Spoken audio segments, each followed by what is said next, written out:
Sriracha has been a huge trend in the food world. Actually, it is more than a trend. Fans swear by it and fanatics live for it. You know, it's actually known as rooster sauce to many. It's made here in LA. People love it because it's garlicky, it's spicy, but there might be a shortage if the fumes prove too much for the neighborhood. Well, if there's a shortage, or maybe if there's an apocalypse, Chef Jatila is here to show us how to make it homemade. Join us on Get the Dish, where we find out the secrets behind signature dishes from famous chefs and eateries and show you how to recreate them at home.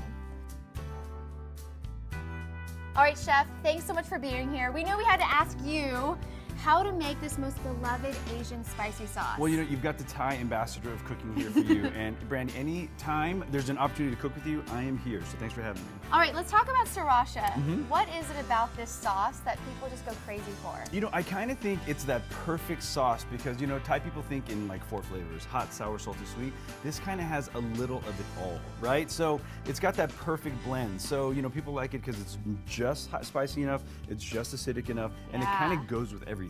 All right, so what do we need to do to get started? All right, so it's very simple. Really, it's about the chilies. So let's start there, right? You have to have red jalapenos, you have to have some green jalapenos, and some serranos if you want, but the jalapenos have that perfect balance between sweet and spicy that make it great. Everything else is pretty simple. Garlic, I like 2 kinds of sugar: brown sugar, white sugar, a little bit of salt. We're gonna save the xanthan gum, the secret molecular ingredient, and the vinegar for later, so we'll make the mash first. All right, so you're gonna start chopping our green jalapenos. Yep.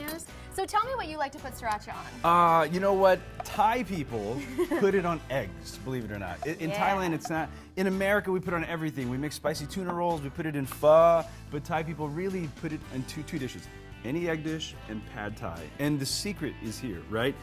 These are spicy. If you're making sriracha, you want to make it a little more mild, or you can't find red jalapenos, go to some bell peppers. I'm gonna add to your food processor a little bit of garlic, some sugar, because you want a little fermentation needs sugar. We need a little salt for seasoning, and you can just kind of pulse that up until it becomes like a rough paste. And how long does this recipe take from start to finish? Oh man, well the actual cutting and processing part is quick. You can probably do that in about 20 to 30 minutes, but you need about 5 to 7 days for the fermentation part. Chop, chop, up, down. Get it in there. Wait, you're getting a little groove there.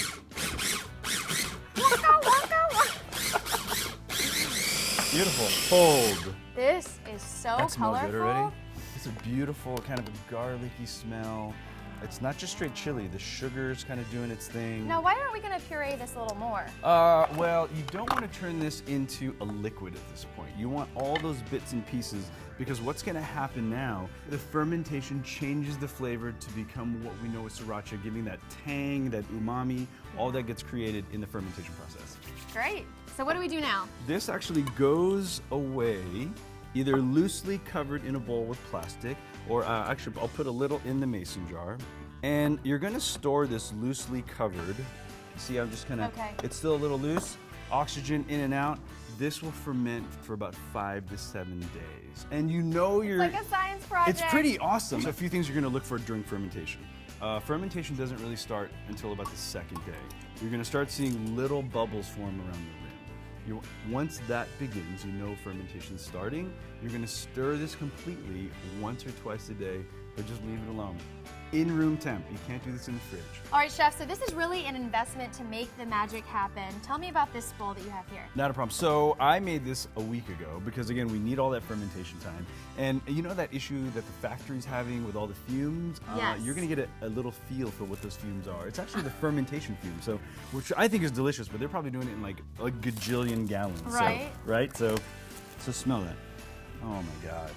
Whoa. It's like a forest of beautifully garlicky, spicy sweetness. So you're gonna blend this really fine. All right. And then we're gonna strain it out. To your chili mash, I'm gonna add the acid now. I didn't add it earlier because it was gonna stop the fermentation process. So that's just white vinegar. You're gonna puree that as smooth as possible, and then we're gonna strain out the seeds. Great.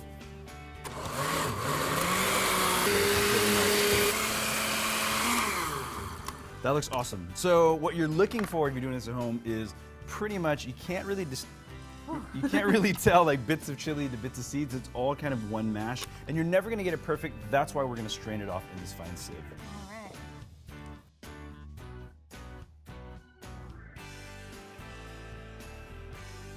All right, so I've pressed through all the liquids. The solids are here. Let's put that away, please. Okay. All right, so get a clean blender bowl, and I want you to blend what's left with some xanthan gum to bind it all together. So xanthan gum goes right in. Okay. Yep. This is where the magic happens. That's it. And we'll watch it, see how the viscosity is changing. And what's fun is you can play with it. As you blend, it'll get thicker. Got sriracha. Whoa, that is weird. Isn't that fun? Oh my gosh, this is crazy. It's sriracha sauce. That's fun, isn't it? Okay, Chef, I'm dying to try it. Wait. But before you do, let's do a blind taste test. All right, so on one spoon, Okay. I'm gonna put our sriracha. The other spoon, we're gonna do the Hoi Fong Rooster brand. So there's the spoon. Okay. Remember it's spicy, so don't just take a little bit. All right. So there's one this is sauce. the first one. Sauce number one.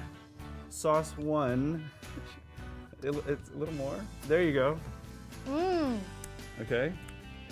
Sauce one. Oh my God, that is so good. Isn't that good? All right. So here's gonna be sauce two. Do you need a palate cleanser or anything? Or No. you're okay. Okay. So there's don't want my sauce palate to two get right cleansed. there.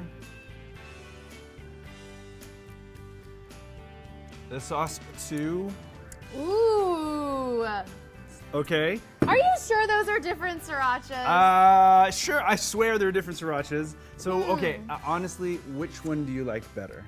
First one's garlicky. The second one has a little more layers of flavor. Tell me Okay. I'm right. Can I open? Can I open? Can I open? Just say one or two. Which one do you like better, Brandy? Two! Yeah! Two. Oh my God!